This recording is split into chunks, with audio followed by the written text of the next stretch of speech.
I think that we heard more of the same thing that we've been hearing for 5 or 6 years now. And luckily, we can roll back the tape and see how things worked out. Some of these promises that Trump is making are outlandish and very similar to promises that were made about the 2017 tax cuts. So if you remember at that time, somehow a massive corporate tax giveaway was going to trickle down to workers in the form of $4,000 a year in increased wages. Mm-hmm. That was laughable at the time. Economists at the time said it was laughable. It has not worn well. We didn't see any of the increased investment that was promised. We didn't see increases in wage growth.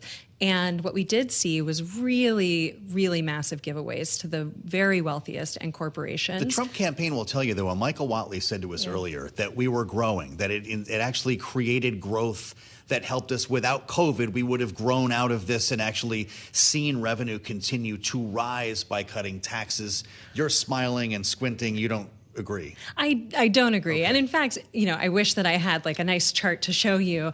The economy was growing and had been growing throughout the recovery to the Great Recession, and growth had picked up near the end of the Obama administration. Yeah. And if you look at the line, it sort of just continued on exactly the same path as it had been before. What didn't continue on the same path was revenue growth. Mm. Revenues bottomed out.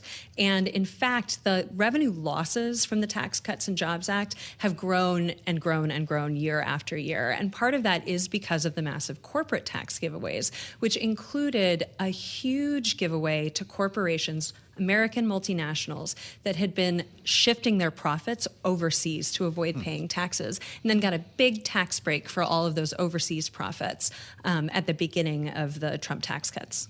Well, as we heard him say, and not directly in terms of numbers, but he did promise lower taxes on companies that make their products in the U.S. There was a big corporate tax rate, 15% sign behind him. He has said previously that 15% rate would apply to companies that make products in the U.S. If it's not incentivizing American manufacturing through lower taxation for those companies, what is the proper incentive to do that, to shore up the U.S. manufacturing base without it potentially having detrimental economic effects? I think that's a great question. I think on corporate taxation, what we can do is change the fact that right now you pay a lower tax rate for profits earned overseas than you do for profits here in the United States, which, by the way, that was a cornerstone of the Trump tax cuts in 2017. But I think that the idea that you incentivize more economic activity in the U.S. that's going to be good for workers and families by cutting taxes for corporations and the wealthy is an idea that just has not stood the test of time. So what idea has stood the test of time? So I think that we're seeing a manufacturing boom, and it's partly because we're seeing investments in manufacturing capacity, really smart strategic industrial policy, rather than just, handing out tax cuts that frankly go directly into shareholders' pockets through buybacks, through capital gains appreciation. So, we need to see investment in workers and communities that will drive, he talks about energy prices, but what we really need is to transition as quickly as possible to a clean, affordable energy future. And that can be done through things like the Inflation Reduction Act, tax credits for moving toward renewable energy, which will also over time, and even right now, is becoming cheaper than relying on fossil fuels. So, trying to roll that back in order to then, goose the profits of oil companies is going to have exactly the opposite effect. A terminal user named Adam asks, having listened to Donald Trump in Savannah, so is the economic policy going to be inflation? And I wonder if we can ask the same question to Kamala Harris. Neither have fleshed out how they're going to pay for all of these ideas. You can talk about who would be more inflationary than the other, but is that the world we're in? So the Harris plan actually has been evaluated by Moody's Analytics, and they find that it will increase GDP, not bring on inflation, keep the labor market strong, And, part of that is the tax policy side of things, that the Harris campaign has largely adopted the tax policies of the Biden budgets, which are a pretty balanced approach to trying to return to some level of revenue that can sustainably fund a modern government.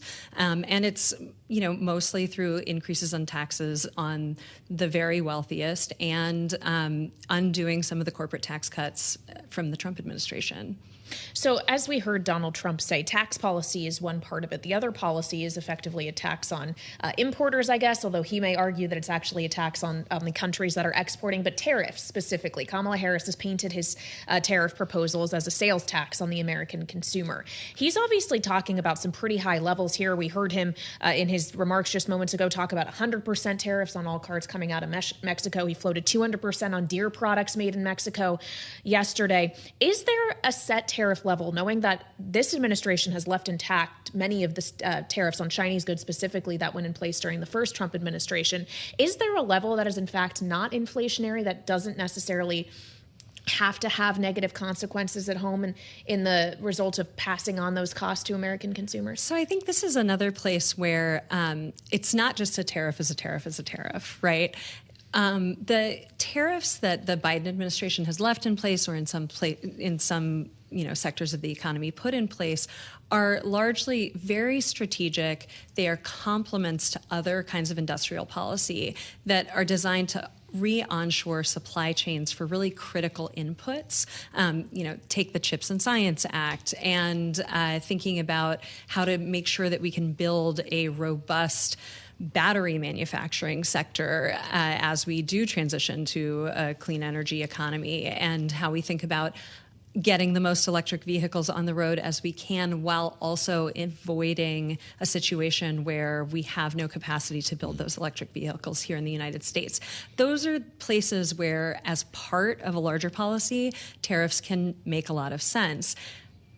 Putting massive across-the-board tariffs on everything that flows across the border is going to increase prices for American consumers. It's also going to increase prices for American manufacturers who want to use inputs from other countries to build things that they will then sell in the United States, including manufacturers that might want to relocate to the United States to be closer to customers and employ U.S. workers to do final builds, but might not want to do that if they're going to have to pay a massive tariff on all of their intermediate inputs before they come into the country. So I think it's silly to think that these tariffs will have the kinds of effects that Donald Trump is claiming. And again, I feel like we spend a lot of time rebutting wild claims made by Donald Trump. And just like I spent a lot of time in 2017 talking about how corporate tax cuts were not going to raise worker wages by $4,000. And these claims are the same as those claims, just with a slightly different flavor.